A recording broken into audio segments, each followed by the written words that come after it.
আসসালামু আলাইকুম সুপ্রিয় শিক্ষার্থী এবং ভিউয়ার্স, কেমন আছেন আপনারা? আশা করি এই দুর্যোগপূর্ণ মুহূর্তে সবাই নিরাপদে আছেন, ভালো আছেন। ডিপ্লোমা ইন ইঞ্জিনিয়ারিং এর চতুর্থ পর্ব সিভিল বিভাগের এস্টিমেটিং অ্যান্ড কস্টিং এর অনলাইন ফেসবুক লাইভ ক্লাসে সবাইকে স্বাগতম।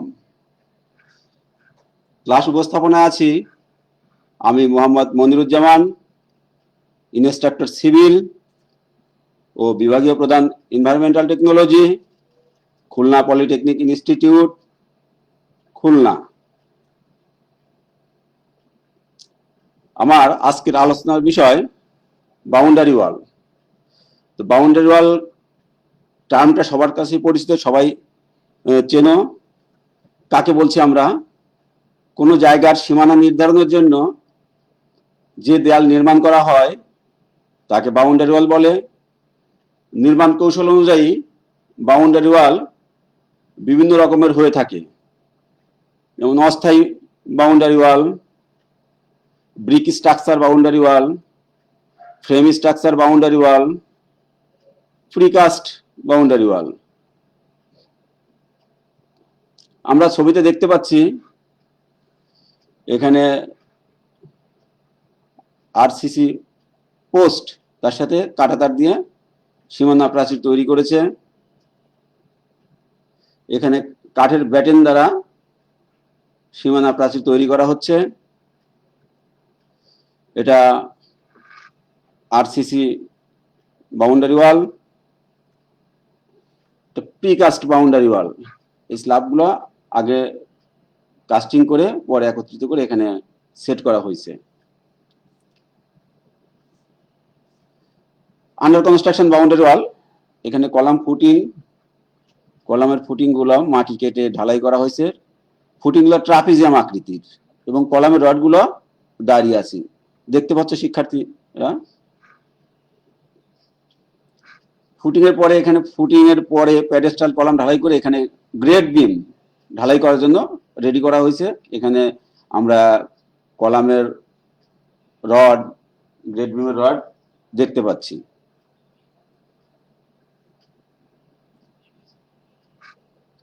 ছবিতে ব্রিক্স বাউন্ডারি ওয়াল দেখা যাচ্ছে। এখানে দেখো ফুটিং এবং ওয়াল পুরাটাই ইটের তৈরি।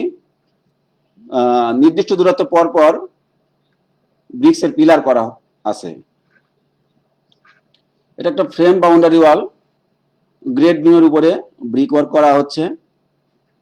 নির্দিষ্ট দূরত্ব পর পর আরসিসি কলাম দাঁড়িয়ে আছে। কলামের গ্যাপগুলোর মাঝে ইটের গাঁথুনি করা হচ্ছে। ফ্রেম স্ট্রাকচার কাজের দফা সমূহ, কি কি আইটেমে কাজ করতে হয়?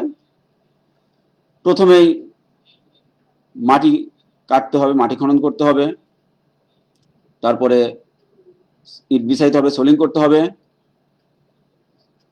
তারপরে সিমেন্ট কংক্রিট ঢালাই করতে হবে। এর অনুপাত সাধারণত 1:3:6 হয়ে থাকে। এরপরে আরসিসি কাজ ফুটিং এর জন্য, ফুটিং ঢালাই করব, এই অনুপাত ডিজাইনার বলে দেবে, সাধারণত 1:2:4 হয়ে থাকে। এরপরে প্যাডেস্টাল কলাম, গ্রেড বিম এবং সুপার স্ট্রাকচার কলাম ঢালাই করা হয়। এরপরে সুপার স্ট্রাকচার ইটের গাঁথুনি করতে হয়। গ্রেড বিমের উপরে ইটের গাঁথুনির কাজ করতে হয়। দেওয়ালের উপরে আরসিসি কোপিং দিতে হয়। এরপরে আমার ইটের দেয়াল এবং কলামের উপরে প্লাস্টার করতে হবে, বা পয়েন্টিং ডিজাইনের যেভাবে বলা থাকবে সেরকম ভাবে আমরা প্লাস্টার বা পয়েন্টিং করব। এরপরে কোপিং এর উপরে প্লাস্টার করে নেট ফিনিশিং করে দিব। তারপরে আমরা পেইন্টিং কাজ করব, রং করব। এখানে চুনকাম, কালার ওয়াশ বা ওয়েদার কোড, বর্তমান সময়ে ওয়েদার কোডটা বেশি করা হয়। ফাইনালি দেওয়ালের উপরে অ্যাঙ্গেল বসিয়ে কাঁটা তার দিয়ে ফেন্সিং করে দেবো, অথবা সৌন্দর্য বর্ধনের জন্য অনেক সময় গ্রিলও দেওয়া হয়। যেহেতু আরসিসি বাউন্ডারি ওয়াল, রড আমরা কোথায় কোথায় রড ইউজ করব, এখানে ফুটিং এ করব, গ্রেড বিমে করব, কলামে করব, কোপিং এ করব। এই 12টি দফায় ফ্রেম স্ট্রাকচারের এস্টিমেট করতে হয়। আমরা এখানে একটা প্রশ্ন নিয়েছি, 100 মিটার লম্বা একটা বাউন্ডারি ওয়ালের এস্টিমেট করতে চাই। হলুদ এগুলো কলাম, কলামের দূরত্ব লক্ষ্য করো 3 মিটার, 3 মিটার পর পর কলাম দেওয়া আছে। সবুজ এটা কোপিং এর ছবি, এটা হলো অ্যাঙ্গেল পোস্ট, এগুলো বার বেড ওয়্যার। নিচে প্ল্যানে দেখা যাচ্ছে ফুটিংটা ট্রাপিজিয়াম সাইজের, এবং ফুটিং এর সাইজ বলা আছে 120 × 100। ওয়ালের দিকে যেদিকে লম্বা সেদিকে 120, আর ওয়ালের পারপেন্ডিকুলার 100 সেন্টিমিটার। এবং এখানে লক্ষ্য করো ভালো করে, একটা ফুটিং এর উপর দুটো কলাম দাঁড়িয়ে আছে। ফুটিং এর সাইজ আমরা একই রেখেছি, কিন্তু একটা ফুটিং এ দুটো কলাম দাঁড়িয়ে আছে। এটা হলো এক্সপানশন জয়েন্ট, সম্প্রসারণ জোর। তাপমাত্রাজনিত কারণে আমাদের ওয়ালের দৈর্ঘ্য কম বেশি হতে পারে, ওই জন্য আমরা এখানে একটা এক্সপানশন জোন রেখেছি। এই জোরটা সাধারণত 30 মিটার অন্তর অন্তর হয়ে থাকে। এই ডটেড লাইনটা আমাদের গ্রেড বিমের ছবি। আমরা যখন গ্রেড বিমে মাটি কাটতে যাব, শুধুমাত্র এই 2 ফুটিং এর মাঝে ডটেড লাইনের অংশটুকু মাটি কাটবো। কিছু তথ্য দেওয়া আছে আমাদের এই কাজের জন্য। দৈর্ঘ্য 100 মিটার, কলামের spacing 3 metre centre to centre. Grade বিমের সাইজ চওড়া 25, গভীরতা 30। Footing size 120 × 100 centimetre. Height of boundary wall, grade বিমের উপরে কোপিং এর নিচ পর্যন্ত কলামের হাইট এবং ব্রিক ওয়ার্কের হাইট 200 সেন্টিমিটার। বারবেড ওয়্যারের হাইট 75 সেন্টিমিটার। আমরা ড্রয়িং থেকে পাবো মাটি কাটার গভীরতা 110 সেন্টিমিটার। এক্সপানশন জয়েন্ট আগেই বলেছি 30 মিটার ইন্টারভেল। রড, যেহেতু আরসিসি বাউন্ডারি ওয়াল, এখানে কলামের যে বেস বা ফুটিং এ 1% রড ইউজ করতে হবে, কলামে 2%, গ্রেড বিমে 2% এবং কোপিং এ 1% রড ব্যবহার করতে হবে। আমরা এখানে পরিচ্ছন্ন ছবি দিয়েছি। এটা হলো পুরা ওয়ালটার একদম নিচ থেকে উপর পর্যন্ত সেকশন। এটা হলো ফুটিং এর, শুধু ফুটিং দেখানো হয়েছে। এখানে লক্ষ্য করো, ফুটিং এর একদিকে 120, অন্যদিকে 100। এটা কলাম 25 × 25। এখানে সবার নিচে আমাদের সোলিং 7.5 সেন্টিমিটার, তার উপরে সিসি 7.5 সেন্টিমিটার। ফুটিংটার দুটো অংশ, একটা হলো আয়তাকার অংশ, একটা হলো ট্রাপিজয়েডাল অংশ। আয়তাকার অংশের গভীরতা 15 সেন্টিমিটার, ট্রাপিজয়েডাল অংশের গভীরতা 10 সেন্টিমিটার। এখানে মাটি কাটার গভীরতা 30 + 40 + 10 + 15 + 7.5 + 7.5, এ হলো 110 সেন্টিমিটার। কলামের উচ্চতা বা ব্রিক ওয়ার্কের উচ্চতা এখানে 200 সেন্টিমিটার। কোপিং এখানে ডিটেলস দেখানো হয়েছে। এটা হলো কলামের চওড়া 25 সেন্টিমিটার, ওয়ালের চওড়া 12.5 সেন্টিমিটার, কোপিং এর চওড়া 25 সেন্টিমিটার। কোপিং এর দুটো অংশ, নিচের অংশ হলো আয়তাকার 5 সেন্টিমিটার হাইট, উপরের অংশ ত্রিভুজাকার, এর হাইট 2.5 সেন্টিমিটার। বারবেড ওয়্যারের জন্য অ্যাঙ্গেল, এর হাইট হলো 75 সেন্টিমিটার। শিক্ষার্থী বন্ধুরা, তোমরা কি শুনতে পাচ্ছ আমার কথা? কাজ করার আগে কিছু হিসাব আমরা করব। তথ্য দেওয়া ছিল দৈর্ঘ্য 100 মিটার, স্পেসিং 3 মিটার। এখন কলামের কতগুলো বেস হবে?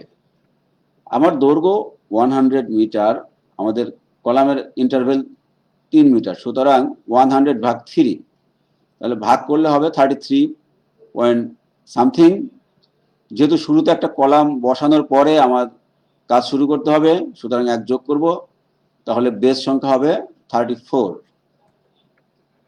এক্সপানশন জয়েন্ট বলেছি 30 মিটার ইন্টারভেল, তাহলে এক্সপানশন জয়েন্ট কতগুলো আসবে 100 মিটারে? 100 ভাগ 30, 100 কে 30 দিয়ে ভাগ করলে 3টে স্ট্রিপ খালি হবে, এখানে 1 মাইনাস করে দিব, জয়েন্ট হবে তাহলে দুটো, 2 পয়েন্ট সামথিং, তার মানে দুটো জোড়া আসবে। এর মানে হচ্ছে দুইটা ফুটিং এর উপরে জোড়া কলাম বসাতে হবে। তাহলে মোট কলাম হচ্ছে কত? 34টা বেজের জন্য 34টা কলাম, আর দুইটা ফুটিং এ জোড়া কলাম, মোট 36টা কলাম আমাদের এই ওয়ালের জন্য দরকার হবে। ব্রিক ওয়ার্কের দৈর্ঘ্য কত হবে? আমাদের মোট দৈর্ঘ্য 100 মিটার, এখানে মোট 36টা কলাম আমরা বসবে, 36টা কলামের জায়গা মাইনাস করে যদি দেই 36 ইন্টু 0.25, তাহলে ইটের গাঁথনির দৈর্ঘ্য হবে 91 মিটার। গ্রেড বিমের দৈর্ঘ্য কত হবে? আমাদের মোট বেজ আছে 34টা, শুরুর বেজ এবং শেষের বেজের অর্ধেকটা আমাদের 100 মিটারের বাইরে থাকবে, সুতরাং আমাদের 34টা বেজ থাকলেও 33টা বেজ বাদ দিব। কত বাদ দিব? ওয়ালের দিকে বেজের মাপ হলো 120, সুতরাং 33 ইন্টু 1.33 ইন্টু 1.20, এই পরিমাণ জায়গা 100 মিটার থেকে যদি বাদ দেই, তাহলে গ্রেড বিমের জন্য মাটি কাটার দৈর্ঘ্য পাবো, সেটা হলো 60.48 মিটার। আমরা এখন মূল এস্টিমেটে চলে যাই। লক্ষ্য করো, আমরা ছকটা আগের মতোই নিয়েছি, আইটেম, বিবরণ, সংখ্যা, দৈর্ঘ্য, মোট দৈর্ঘ্য, চওড়া, গভীরতা, পরিমাণ। প্রথমে আমরা মাটি কাটার কাজের পরিমাণ জানতে চাই। মাটি কাটবো বেজের জন্য এই অংশটা, লক্ষ্য করো ছবিতে, এই অংশটাকে মাটি কাটবো। মোট বেজ সংখ্যা কত বলেছি? 34। আমাদের বেজের সাইজ এইদিকে হলো 120, এদিকে হলো 100, তো আমরা দৈর্ঘ্য 120, প্রস্থ 100, আমরা এটা মোট দৈর্ঘ্য নিয়েছি, দৈর্ঘ্যকে 34 দ্বারা গুণ করে মোট দৈর্ঘ্য 40.80। গভীরতা, লক্ষ্য করো, গভীরতা এইখান থেকে এই পর্যন্ত গভীরতা, তাহলে 30 plus 40 plus 10 plus 15 plus 7.5 plus 7.5, 1.10 metre. তাহলে বেজের জন্য আমাদের মাটি কাটতে হবে total length into width into depth 44.88 cubic metre. এখন গ্রেড বিমের জন্য মাটি কাটতে হবে। গ্রেড বিমের সাইজ বলেছি চওড়া 25, গভীরতা 30। লক্ষ্য করো, এই যে ডটেড লাইন, এটুকুগুলো মাটি কাটতে হবে গ্রেড বিমের। আর এই বেসের জন্য এই অংশগুলো তো আমরা আগেই কেটেছি। আমরা গ্রেড বিমের দৈর্ঘ্য কত হবে? Total 100 metre. লক্ষ্য করো, এখানে এই যে বেজের আমাদের এখান থেকে অর্ধেকটা বাদ, এ পাশে অর্ধেকটা বাদ, তাহলে 34টা বেজ থাকলে আমাদের 33টা বেজ বাদ যাবে। এদিকে লেন্থ কত? 1.2 metre.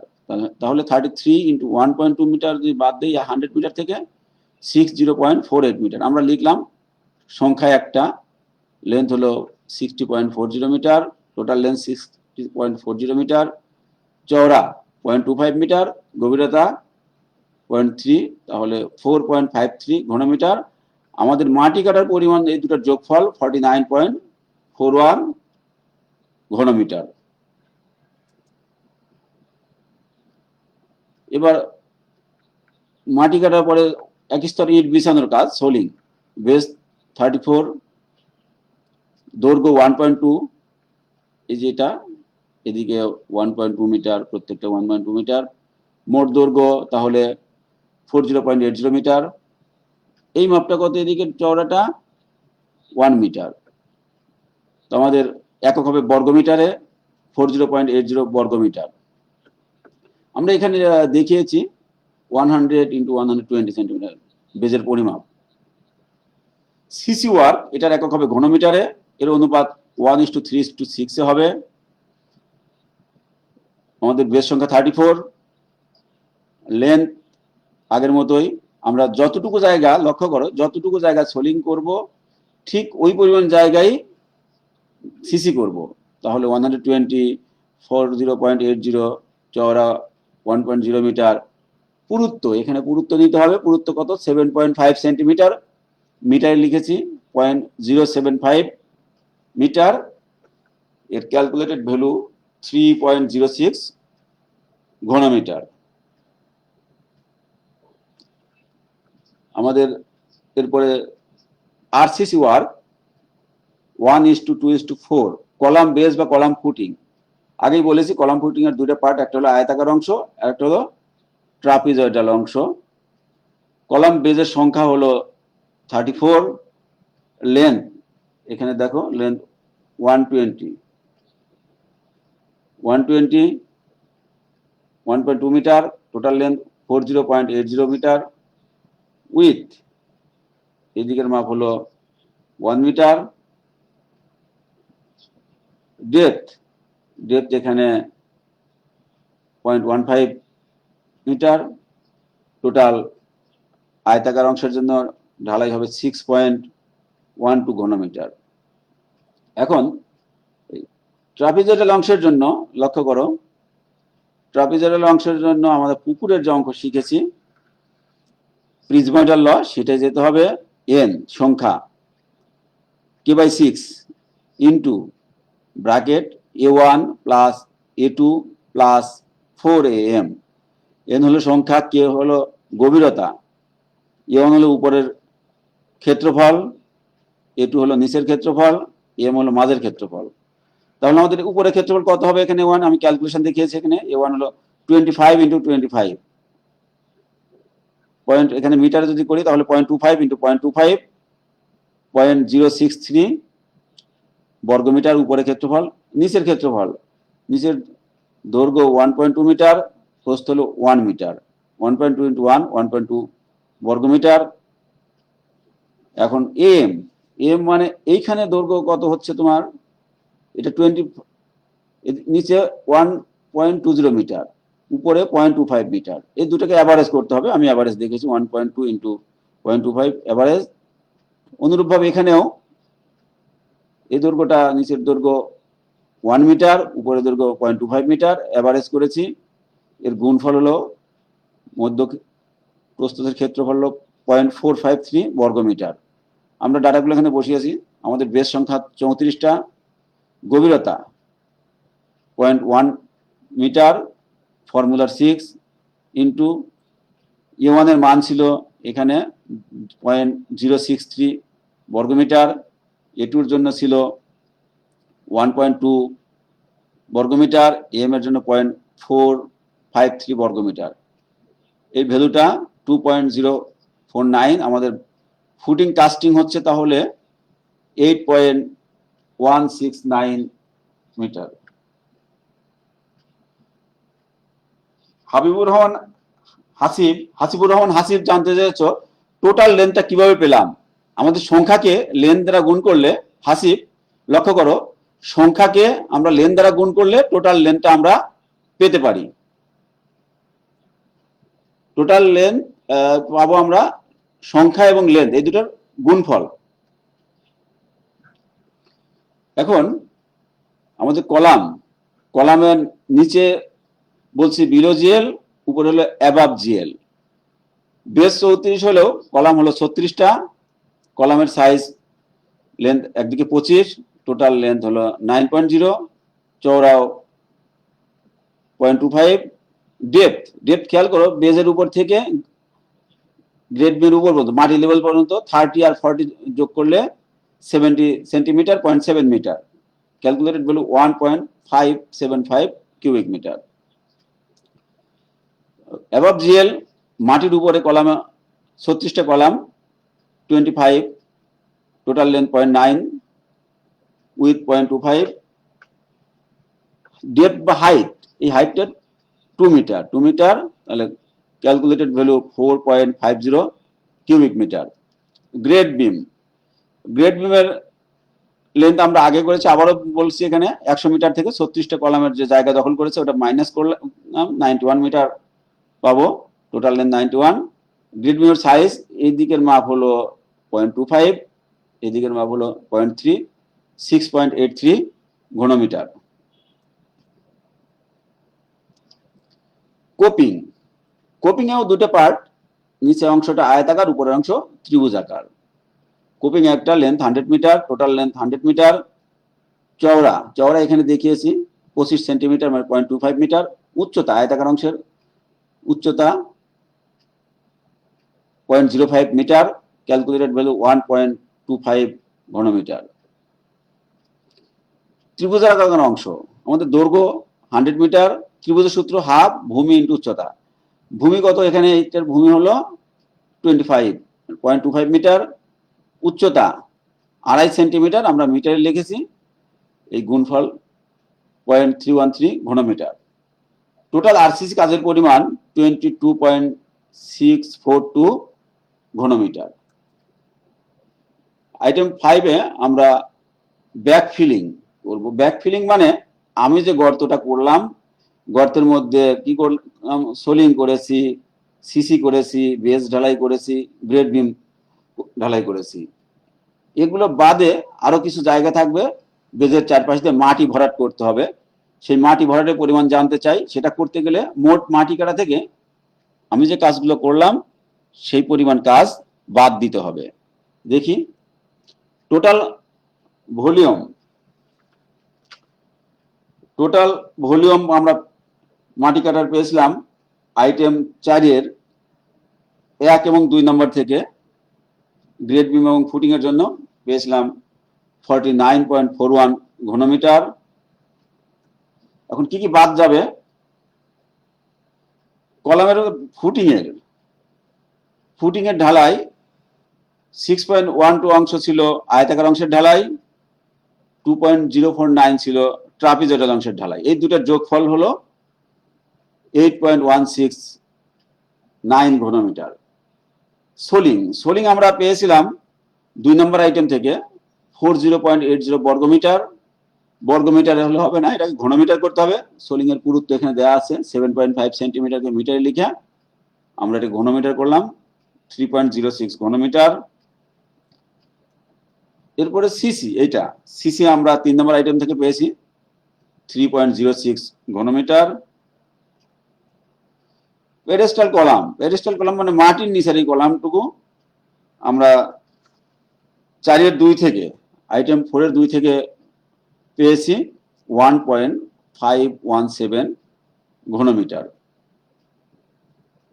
Grade beam, grade beam 4-এর 3, আইটেম 4-এর 3 নম্বরের আইটেমে আমরা গ্রেড বিম ঢালাই করেছি 6.83 ঘনমিটার। আমাদের এই পরিমাণ কাজ টোটালটাই মাটির নিচে থাকবে, অর্থাৎ আমরা যে গর্ত করেছিলাম গর্তের ভিতরে থাকবে, সুতরাং মোট মাটি কাটা থেকে এই পরিমাণ আয়তন বাদ দিব। তাহলে এই পরিমাণ ডিডাকশন আইটেমের যোগফল কত হয়, ডিডাকশন আইটেমের যোগফল হলো 22.69 ঘনমিটার। আমরা যদি 49 থেকে 22.69 বাদ দেই তাহলে পাবো 26.72 ঘনমিটার আমাদের ব্যাক ফিলিং করতে হবে। যেহেতু আরসিসি আমাদের বাউন্ডারি ওয়াল, এখানে বেজের তথ্য দেওয়া ছিল 1% রড, বেজ ঢালাই ছিল 8.169 ঘনমিটার। 1% রড ইউজ করলে আমাদের রড লাগবে 641.27 কেজি। কলামে 2% রড, মোট ঢালাই ছিল 6.08, 2% রডে 0.1216 ঘনমিটার, একক ওজন দ্বারা গুণ করেছি 954.56 কেজি রড কলামের জন্য প্রয়োজন। গ্রেড বিমের জন্য ঢালাই ছিল 6.83 ঘনমিটার, এখানেও 2% রড, এর রডের আয়তন হলো 0.1366 ঘনমিটার, একক ওজন দ্বারা গুণ করেছি 1072.31 কেজি রড এখানে গ্রেড বিমের জন্য দরকার হবে। কোপিং ঢালাই 1.563 ঘনমিটার, এখানে 1% রড ব্যবহার করতে হবে, তাহলে আমাদের এখানে রড লাগবে 122.70 কেজি। টোটাল রড দরকার এই ওয়ালের জন্য 2790.84 কেজি। এরপরে আমাদের ব্রিক ওয়ার্ক, লক্ষ্য করো এই কলামের গ্যাপে গ্যাপে আমাদের ব্রিক ওয়ার্ক করতে হবে। তো আমাদের এখানে লেন্থ ব্রিক ওয়ার্কের কত, 100 মাইনাস 36 ইন্টু 0.25, 91.0 মিটার আমাদের ব্রিক ওয়ার্কের লেন্থ। হাইট এখানে দেওয়া আছে 2 মিটার। এই যে এখানে দেখতে পাচ্ছ কলামের গ্যাপগুলোর মধ্যে এরকম কতগুলো কলাম বাদ যাবে, 36টা কলাম বাদ যাবে। তাহলে 182.0 বর্গমিটার ইটের গাঁথুনি কাজ করতে হবে। প্লাস্টার, আমরা অনেক সময় এখানে আমাদের ওয়ালে দেখা যাচ্ছে পয়েন্টিং, এখানে দেখা যাচ্ছে প্লাস্টার। প্লাস্টার লক্ষ্য করো অনুপাত হলো 1:6 আর থিকনেস হলো 12 মিলিমিটার। বোথ সাইড আমাদের ওয়াল 100 মিটার, দুই পাশে করতে গেলে 2 দ্বারা গুণ করেছি 200। উচ্চতা, ওয়ালের উচ্চতা এখানে দেখা যাচ্ছে এবং এখানে দেখা যাচ্ছে 2 মিটার, 400 বর্গমিটার। এন্ড ফেস, এন্ড ফেস মানে যে অংশের গাঁথুনি টাচ করে নাই, যেমন শুরুর একটা কলামের এই প্রান্ত আমাদের গাঁথুনি টাচ করবে না এবং শেষেরটাও টাচ করবে না। এক্সপানশন জয়েন্টে প্রত্যেকটা এক্সপানশন দুটো কলামের মুখ প্লাস্টার করতে হবে যেখানে গাঁথুনি থাকবে না। তাহলে এখানে দুটো আর একটা এক্সপানশনের দুটো, 4টা, শুরুতে একটা শেষে একটা, এই মোট 6টা এন্ড ফেস। চওড়া কত কলামের এই ফেসগুলো 25 সেন্টিমিটার, উচ্চতা 2 মিটার, 3 বর্গমিটার। কলাম অফসেট, এই ছবিতে দেখো এই যে কলামগুলোর পাশে ওয়াল, কলাম একটু বাড়তি ওয়াল থেকে, এ পাশেও আছে ও পাশেও আছে। আর এই সেকশনে দেখো এখানে সাদা অংশ, এই দুইটা মোট 25, 12.5 বাদ দিলে 12.5। আমাদের এই কলামের যে অফসেট 12.5 করে প্লাস্টার করতে হবে, মিটারে লিখেছি। মোট কলাম হলো 36টা, টোটাল ফেস হবে তাহলে 72 থেকে 6টা কলাম যেহেতু পুরোপুরি ফেস প্লাস্টার করতে হবে, 66টা ফেসের আংশিক অর্ধেকটা 0.125, হাইট হলো 2 মিটার, 16.50 মিটার। কোপিং এর নিচে, এই যে কোপিং এর অংশগুলো দেখতে পাচ্ছ, কোপিং এর নিচে প্লাস্টার করতে হবে, এখানেও দেখা যাচ্ছে। কোপিং এর দৈর্ঘ্য আমরা দেখেছি 91 মিটার, এখানেও 12.5 সেন্টিমিটারকে মিটারে লিখা 11.13 বর্গমিটার। টোটাল প্লাস্টারিং এর কাজ হলো 430.88 বর্গমিটার। এরপরে অ্যাঙ্গেল পোস্ট, আমরা যে বারবেড ওয়্যার দিব, এই যে বারবেড ওয়্যার, এগুলো 36টা কলামের জন্য 36টা অ্যাঙ্গেল পোস্ট লাগবে। বারবেড ওয়্যারের ফেন্সিং এর পরিমাণ কত, আমাদের লেন্থ 100 মিটার, উচ্চতা হলো 0.75 মিটার, 750 বর্গমিটার। কোপিং এর মাথার উপরে প্লাস্টার করে নেট ফিনিশিং করে দিতে হবে। দৈর্ঘ্য 100 মিটার, এটা লক্ষ্য করো, এটা 5, এ পাশে 5, 10, আর এটা হলো 25। তাহলে 35কে মিটারে লিখে আমাদের 100 দ্বারা গুণ করে 35 বর্গমিটার। পেইন্টিং, পেইন্টিং আমাদের প্লাস্টার যতটুকু কাজ করেছি ঠিক সম পরিমাণ, এখানে আর দেখানোর দরকার নাই। প্লাস্টারের কাজ যতটুকু, পেইন্টিং এর কাজও ততটুকু, 430.88 বর্গমিটার। আমরা এখানে কি কি আইটেমে কাজ করেছি তার একটা অ্যাবস্ট্রাক্ট করেছি। এখানে 12টা আইটেমের অ্যাবস্ট্রাক্ট নিয়েছি। টোটাল এখানে এক নজরে দেখার জন্য আমাদের আইটেমগুলো কোনটা কত নিয়ে এসেছি। এখন একটা হোমওয়ার্ক থাকবে, তোমরা 100 মিটার লম্বা সীমানা প্রাচীর 12টা আইটেমে তোমাদের কাজ করে ক্লাস টিচারকে জমা দিতে হবে। যখন কলেজ খুলবে ক্লাস টিচাররা মূল্যায়ন করে সেশনাল নম্বর দেবেন। এখানে তথ্যগুলো দেওয়া আছে, এস্টিমেট করতে গেলে যেগুলো তথ্য দরকার তথ্য সব দেওয়া আছে। এখানে একটা সেকশন দেওয়া আছে, এই সেকশন অনুযায়ী এই তথ্য নিয়ে এই ওয়ালটির এস্টিমেট করতে হবে। আমার এই ভিডিওটা তোমরা পুনরায় দেখতে চাও তাহলে দক্ষতা বাতায়ন বা skills.gov.bd তে ভিজিট করতে পারো, ভিজিট করলে আবার দেখতে পাবে। এত সময় আমার সাথে ধৈর্য সহকারে আমার ক্লাস থাকার জন্য তোমাদের অসংখ্য ধন্যবাদ। ভালো থেকো, সুস্থ থেকো, ঘরে থেকো।